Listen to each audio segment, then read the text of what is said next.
தந்தை மகன் தூய ஆவியாரின் பெயராலே ஆமேன். புனித திருத்தந்தையை தேர்ந்தெடுக்க மன்றாடுவோம். அன்பே உருவான எங்கள் விண்ணக தந்தையே, நல்ல ஆயனாகி எங்கள் ஆண்டவர் இயேசுவே, எங்கள் வழிகாட்டியும் தேற்றாளருமான தூய ஆவியாரே, நம்பிக்கை நிறைந்த மன்றாட்டுடன் காத்திருக்கும் எங்கள் திறந்த உள்ளங்களை உமது பக்கமாய் திருப்பியுள்ளோம். தந்தையே, நீர் என்றென்றும் உமது திரு அவையை பராமரித்து வந்துள்ளீர். உமது திரு மந்தையை உமது திருவுளத்திற்கேற்று உயர்த்தியுள்ளீர்.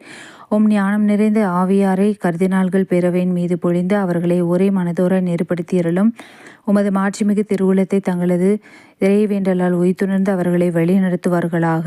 ஆண்டவரை அவர்களின் உள்ளங்களையும் ஆய்ந்தருபவர் நீர் யாரை புனித பேதுருவின் திருப்பீடத்திற்கு தேர்ந்துள்ளீர் என உமது திருவிருப்பத்தை வெளிப்படுத்துவீராக. உமது திருத்தந்தை இறைவேண்டலின் மேன்மை மிக்கவராகவும் உண்மை நிறை திருப்பணியாளராகவும் மென்மை நிறைந்தவராகவும் அதே நேரத்தில் துணிவு மிக்கவராகவும் பரிவுள்ளம் கொண்டவராகவும் உமது அன்பின் ஆழம் வேரூன்றியவராகவும் இருந்திட அருள் புரியும்.